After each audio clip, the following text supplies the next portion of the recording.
O universo autoconsciente, Amit Goswami. Objetos simultaneamente em dois lugares e efeitos que precedem suas causas. Os dogmas fundamentais do realismo materialista simplesmente não se sustentam. Em lugar de determinismo causal, localidade, objetividade, forte e epifenomenalismo, a mecânica quântica oferece probabilidade e incerteza, complementaridade, onda-partícula, não localidade e entrelaçamento de sujeitos e objetos. Comentando a interpretação da probabilidade da mecânica quântica, que gera incerteza e complementaridade, Einstein costumava dizer que Deus não joga dados. Para compreender o que ele tinha em mente com essas palavras, imagine que você está fazendo um experimento com uma amostra radioativa que, claro, obedece às leis quânticas probabilísticas do decaimento radioativo. Seu trabalho consiste em medir o tempo necessário para que ocorram 10 eventos radioativos. 10 cliques em seu contador Geiger. Supõe ainda que é necessário, em média, meia hora para que ocorram os 10 casos de decaimento. Por trás dessa média, esconde-se a probabilidade. Alguns experimentos poderiam levar 32 minutos, outros 25 e assim por diante, complicando as coisas. Você tem que pegar um ônibus para ir ao encontro da noiva, que odeia ficar à espera. E sabe o que acontece? O último experimento demora 40 minutos, porque um único átomo, aleatoriamente, não inicia o processo de decaimento, como ocorreu com os átomos comuns. Você, portanto, perde o ônibus, a noiva rompe com você e sua vida é arruinada. Isso pode ser um exemplo inventado, meio tolo do que acontece em um mundo cujo Deus joga dados, mas não transmite o argumento. Podemos confiar em eventos probabilísticos apenas na média. A aleatoriedade dos eventos atômicos, o jogo de dados do acaso, por assim dizer, é abominável para o determinista. Ele pensa em probabilidade da maneira como nela pensamos na física clássica e na vida diária. É uma característica de grandes conjuntos de objetos. Conjuntos tão grandes e complicados que não podemos, como assunto prático, prevê-los, embora, em princípio, essa previsão seja possível. Para o determinista, a probabilidade é simplesmente uma conveniência do pensamento. As leis físicas que regulam os movimentos de objetos individuais são inteiramente determinadas e, portanto, inteiramente previsíveis. Acreditava Einstein que o universo mecânico quântico comportava-se também dessa maneira. Havia variáveis ocultas por trás das incertezas quânticas. As probabilidades da mecânica quântica eram simplesmente questões de conveniência. Se tal fosse o caso, a mecânica quântica teria que ser uma teoria de conjuntos. Na verdade, se não aplicamos a descrição probabilística de uma onda a um único objeto quântico, tampouco deparamos com os paradoxos que nos intrigam. A complementaridade onda-partícula e a inseparabilidade do objeto quântico de considerações da maneira como é observado. Infelizmente, as coisas não são tão simples assim. O estudo de um dos experimentos de mecânica quântica mostrará como é difícil encontrar logicamente razões para eliminar os paradoxos da nova física. O experimento da fenda dupla. Jamais podemos ver o aspecto de onda de uma partícula única. Em todas as ocasiões em que olhamos, tudo o que vemos é uma partícula localizada. Deveremos, por conseguinte, supor que a solução é metafísica transcendente? Ou deveremos esquecer a ideia de que há um aspecto de onda em uma ondícula única?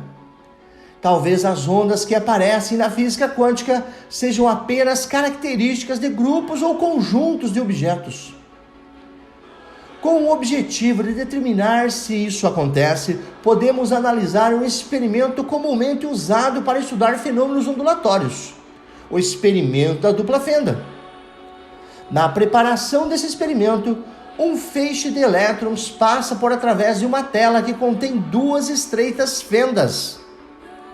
Uma vez que os elétrons são ondas, o feixe é fendido em dois conjuntos de ondas pela tela que contém as duas fendas. Essas ondas interferem em seguida entre si, e o resultado da interferência aparece em uma tela fluorescente. Simples, não? Mas passemos em revista o fenômeno de interferência, como demonstração simples, que você não conhece bem esse fenômeno. Ponha-se em pé em uma banheira cheia e crie dois conjuntos de ondas na água, marchando ritmicamente, sem sair do lugar. As ondas formarão um padrão de interferência. Em algum ponto, elas se reforçarão mutuamente.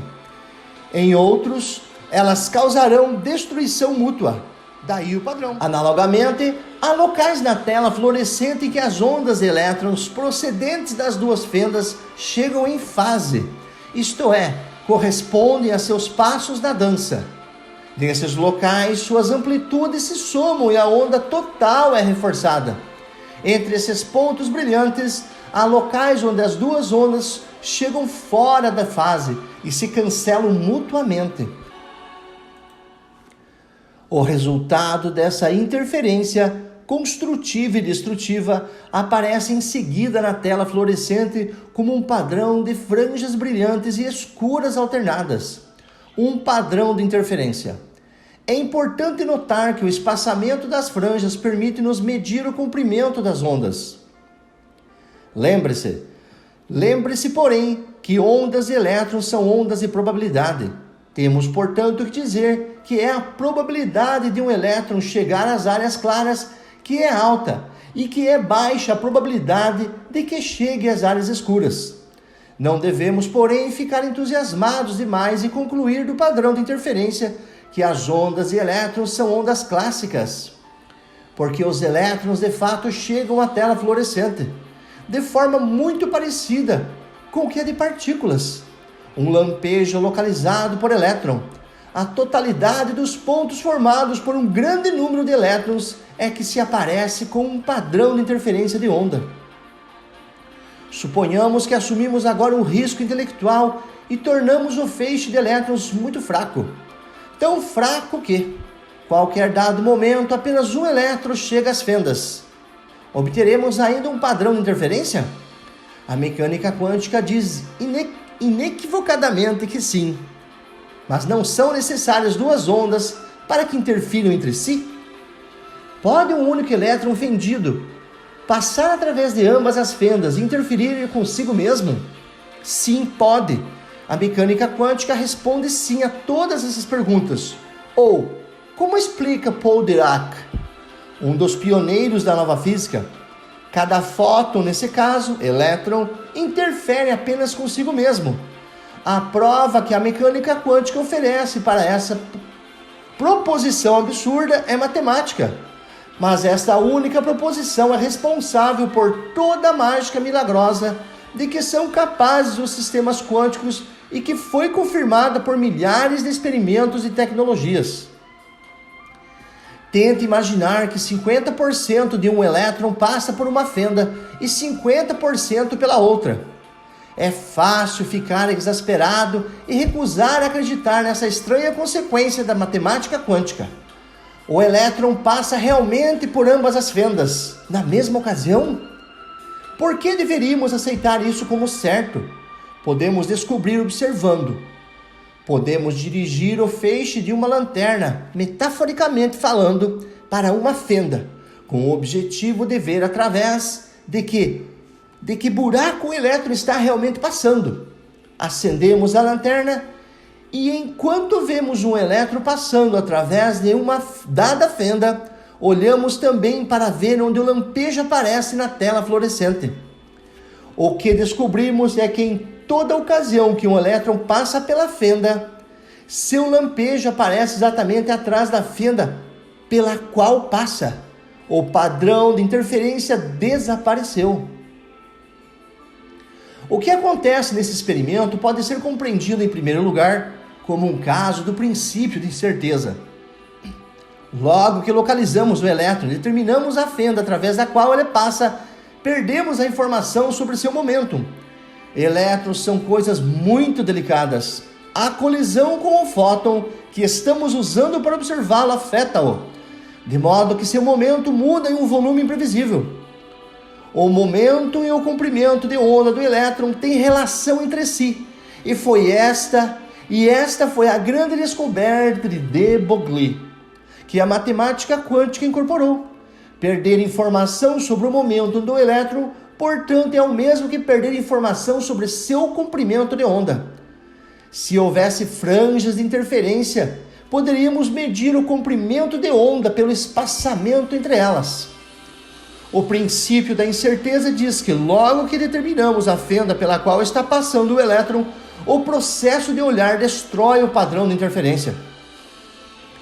Temos que compreender que as medições de posição e momento do elétron são realmente processos complementares, mutuamente exclusivos. Podemos concentrar-nos no momento e medir o comprimento de onda e, portanto, o momento do elétron à vista do padrão de interferência, mas nesse caso não podemos saber através de qual fenda ele passa. Ou podemos concentrar-nos na posição e perder o padrão de interferência, ou seja, a informação sobre o comprimento da onda e o momento. Há uma segunda maneira ainda mais sutil de compreender e reconciliar tudo isso: a via do princípio da complementaridade. Dependendo da aparelhagem que escolhermos, vemos o aspecto de partícula, por exemplo, usando uma lanterna, ou o aspecto de onda, sem lanterna. Entender o princípio da complementaridade como dizendo que os objetos quânticos são simultaneamente onda e partícula, mas que só podemos ver um dos atributos com um arranjo experimental particular, é certamente correto. Mas a experiência nos ensina também algumas sutilezas. Temos também que dizer, por exemplo, que o elétron não é onda, porque o aspecto de onda nunca se manifesta no caso de um elétron único, nem partícula. Porque ele aparece na tela em locais proibidos às partículas. Em seguida, se formos cautelosos em nossa lógica, teremos também que dizer que o fóton não é onda e também não é partícula, para que não haja mal entendido sobre a maneira como usamos as palavras onda-partícula, onda e partícula. Nesta lógica, parece-se muito com a de Nagarjuna, o filósofo idealista do século I d.C., o lógico mais hábil da tradição budista Mahayana. Os filósofos orientais transmitem a maneira como compreendem a realidade última, dizendo neti, neti, isso não, aquilo não. Nagarjuna formulou esse ensinamento em 4 negações. Ela não existe. Ela não existe. Ela não existe e não existe simultaneamente. Nem ela não existe, nem não existe. Para compreender com mais clareza a complementaridade, suponhamos que voltamos ao experimento anterior. Desta vez usando baterias fracas, para tornar um pouco mais tênue a luz da lanterna que projetamos sobre os elétrons. Quando repetimos o experimento da figura 17, com feixes de luz cada vez mais fracos, descobrimos que alguns dos padrões de interferência começam a reaparecer, ficando mais visíveis à medida que tornamos cada vez mais fraca a luz da lanterna. Quando a lanterna é inteiramente desligada, volta o padrão completo de interferência. À medida que a luz da lanterna se torna mais fraca, diminui o número de fótons que se espalham a partir dos elétrons, de modo que alguns dos elétrons deixem inteiramente de ser vistos pela lanterna. Os elétrons que são vistos aparecem do outro lado da fenda 1 ou da fenda 2, exatamente onde esperaríamos que estivessem. Todos os elétrons que não são vistos dividem-se e interferem consigo mesmos para criar o padrão de interferência de onda na tela. Quando um número suficiente deles lá chega, no limite da luz forte, é vista apenas a natureza de partícula dos elétrons. No limite da ausência de luz, Isso só acontece com a natureza de onda. No caso de várias situações intermediárias de luz fraca, ambos os aspectos aparecem em um grau analogamente intermediário. Isto é, estamos vendo elétrons, embora nunca o mesmo elétron, como onda e partícula simultaneamente. A natureza de onda da partícula, portanto, não é uma propriedade de todo o conjunto, mas deve aplicar-se no caso de cada undículo individual, em todas as ocasiões em que não estamos olhando. Este fato terá que significar que o aspecto de onda de um único objeto quântico é transcendente, porquanto nunca o vemos manifesto. Uma série de desenhos ajuda a explicar o que está acontecendo. No desenho, no canto inferior esquerdo, vemos apenas a letra W. Isto corresponde a usar um feixe forte de lanterna que mostra apenas a natureza de partícula dos elétrons. Em seguida, enquanto vasculhamos os desenhos em ascensão, começamos a ver a águia. Exatamente quando começamos a tornar a luz mais fraca, alguns dos elétrons escapam da observação e localização, e começamos a lhes perceber a natureza de onda. Finalmente, no último desenho, no canto superior direito, só podemos ver a águia. A lanterna foi apagada e todos os elétrons nesse momento são ondas. Certa vez disse Niels Bohr, os que não ficam chocados quando tomam conhecimento da teoria quântica não podem possivelmente tê-la compreendido. Os que não ficam chocados quando tomam conhecimento da teoria quântica não podem possivelmente tê-la compreendido.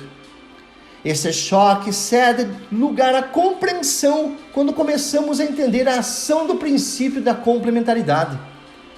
A cadência formal da ciência preditiva. A cadência formal da ciência preditiva que se mantém no caso da onda ou partícula é transformada na dança criativa de uma undícula transcendente. Quando localizamos o elétron, ao descobrir através da qual fenda ele passou, revelamos-lhe o aspecto de partícula. Nos casos em que não o localizamos, ignorando a fenda pela qual ele passou, revelamos o aspecto de onda. Nesse último caso, o elétron passa por ambas as fendas. O experimento de opção retardada. Vamos esclarecer bem a característica excepcional seguinte do princípio da complementaridade. O atributo que a undícula quântica revela depende da maneira como resolvemos observá-la. Em nenhum caso, a importância da escolha consciente na modelação da realidade manifesta é mais bem demonstrada do que no experimento da opção retardada, sugerido pelo físico John Wheeler. Em uma figura, mostra uma montagem na qual um feixe de luz é dividido em dois, ambos de intensidade igual, um refletido e o outro transmitido, utilizando um espelho M semi-prateado. Esses dois feixes são em seguida refletidos por espelhos comuns A e B, para um ponto de encontro P à direita. A fim de detectar o aspecto ondulatório da undícula, aproveitamos o fenômeno da interferência de onda e colocamos um segundo espelho semi-prateado no canto esquerdo. As duas ondas criadas pelo feixe que se dividem em M são nesse momento forçadas por M a interferir construtivamente em um dos lados de P. Onde, se colocarmos um contador de fótons, o contador produz uma série de cliques, e destrutivamente no outro lado, onde o contador nenhum clique produz. Note que quando estamos detectando o modo de onda dos fótons, temos que concordar que cada fóton se divide em M e viaja pelas rotas A e B. Se não fosse assim, de que maneira poderia haver interferência? Dessa maneira, quando o espelho M divide o feixe, cada fóton está potencialmente pronto para viajar por ambas as rotas. Se nesse momento resolvemos detectar o modo de partícula das undículas de fóton, retiramos o espelho M que está em P, para dividir recombinação e interferência. E colocamos os contadores do outro lado do ponto de cruzamento P, conforme mostrado no canto inferior direito da figura. Um ou outro contador emitirá uma série de cliques, definindo o rumo localizado de uma partícula, o rumo refletido A ou o rumo transmitido B, para mostrar seu aspecto de partícula. O aspecto mais sutil do experimento é o seguinte: no experimento da opção retardada, o experimentador resolve no último momento possível, no último 10 para 12 picos segundo possível. Isto foi feito no laboratório. Se colocará ou não o espelho semiprateado em P, se vai ou não medir o aspecto de onda. Na verdade, isso significa que os fótons já viajaram para além do ponto de divisão, se você pensa neles como objetos clássicos. Ainda assim, colocar o espelho em P sempre mostra o aspecto de onda, ao passo que, omitindo esse passo, surge o aspecto de partícula. Estava cada fóton movendo-se em um ou dois rumos? Aparentemente, os fótons respondem instantaneamente e retroativamente até a nossa opção retardada. O fóton viaja por um ou ambos os rumos, exatamente de acordo com nossa opção. Como é que ele sabe? O efeito de nossa opção estará lhe precedendo a causa do tempo? Diz Wheeler, a natureza no nível quântico não é uma máquina que segue inexorável seu caminho. Em vez disso, a resposta que obtemos depende da pergunta que fazemos, do experimento que montamos, do instrumento de registro que escolhemos. Estamos inescapavelmente envolvidos em fazer com que aconteça aquilo que parece estar acontecendo. Nenhum fóton se manifesta até que vemos, e portanto a maneira como o vemos lhe determina os atributos. Antes de nossa observação, o fóton divide-se em dois pacotes de ondas, um pacote para cada rumo, mas que são apenas pacotes de possibilidades para o fóton. Não há realidade no espaço-tempo, nenhuma tomada de decisão em M. O efeito precederá sua causa e violará o princípio da causalidade? Certamente que sim. Se pensarmos no fóton como uma partícula clássica, sempre manifesta no espaço-tempo. O fóton, contudo, não é uma partícula clássica. Do ponto de vista da física quântica, se colocarmos um segundo espelho em P em nosso experimento de opção retardada, os dois pacotes divididos em potência combinam-se e interferem entre si. Não há problema. Se houvesse um espelho em P e o tirássemos no último pico segundo possível, detectando o fóton no rumo A, digamos, pareceria que ele está respondendo retroativamente à nossa opção retardada ao viajar apenas por um rumo. Nesse caso, por conseguinte, o efeito parece estar precedendo a causa. Este resultado não viola o princípio da causalidade. Como assim? Temos que compreender uma maneira mais sutil de observar o segundo experimento de detecção do aspecto de partícula, conforme elucidado por Heisenberg. Se este momento, um experimento produz o resultado de que o fóton A, digamos na parte refletida no pacote de ondas rumo A, então a probabilidade de encontrá-lo na outra parte do pacote torna-se imediatamente zero. O experimento na posição do pacote refletido exerce em seguida uma espécie de ação no ponto distante ocupado pelo pacote transmitido. E vemos que esta ação se propaga com uma velocidade maior do que a da luz. Não obstante, é também óbvio que este tipo de ação jamais poderá ser utilizado para transmitir um sinal, de modo que ele não entra em choque com os postulados da teoria da relatividade. Esta ação à distância é um aspecto importante do colapso do pacote de ondas. O termo técnico que usamos para essa ação e não localidade. Ação transmitida sem sinais que se propagam pelo espaço. Sinais que assim se comportam, usando um tempo finito por causa do limite de velocidade. Usando um tempo finito por causa do limite de velocidade einsteiniano, são denominados de sinais locais.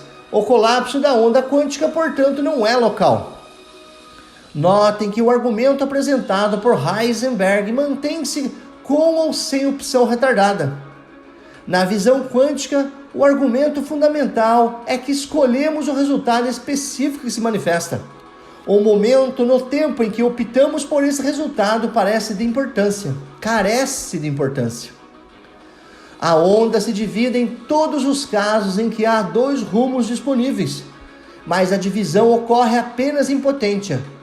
Quando mais tarde observamos o fóton em um rumo, porque foi assim que escolhemos, retirando o espelho de P, o colapso de onda que provocamos em um rumo exerce uma influência não local sobre a onda no outro rumo, que anula a possibilidade de o fóton ser visto nesse ou outro rumo. Essa influência não local talvez pareça retroativa, mas estamos influenciando apenas possibilidades em potência.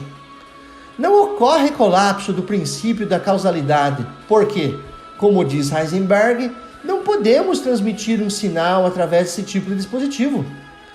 Em seguida, em nossa busca do significado e estrutura da realidade, enfrentamos o mesmo quebra-cabeças que Winnie the Pooh teve que resolver. Olá, disse a porquinha. O que é que você está fazendo? Caçando, respondeu o Pooh. Caçando o quê? Rastreando alguma coisa, responde Winnie the Pooh, num jeito muito misterioso. Rastreando o quê? Voltou a perguntar a porquinha, aproximando-se mais. É justamente isso que eu estou perguntando a mim mesma. Eu pergunto a mim mesma o quê? O que é que você pensa que vai lhe responder? Vou ter que esperar até que descubra a presa, explicou Winnie the Pooh. Agora olhe para aí. E você apontou para o chão à sua frente. O que é que você está vendo aí? Rastros, respondeu a porquinha. Rastros de patas. Soltou um pequeno guincho de emoção. Oh, Pooh, você pensa que é um Wuzzler? Pode ser, respondeu Pooh. Às vezes é e às vezes não é. A gente nunca pode saber à vista de rastros de patas. Mas espere um momento, continuou levantando a pata. Sentou-se e pensou de maneira mais profunda que podia pensar. Colocou a pata em cima de um dos rastros, coçou 2 vezes o nariz e levantou-se. Entendo, disse Winnie the Pooh. Entendo agora. Fui tola e me enganei. Continuou. Eu sou uma ursa descerebrada. Você é a melhor ursa de todo o mundo, disse, tranquilizador, Christopher Robin. É realmente desnorteante que os rastros de Wuzzler, que é o elétron e outras partículas submicroscópicas deixem nossas câmaras de condensação, sejam, de acordo com a nova física, apenas prolongamentos de nós mesmos.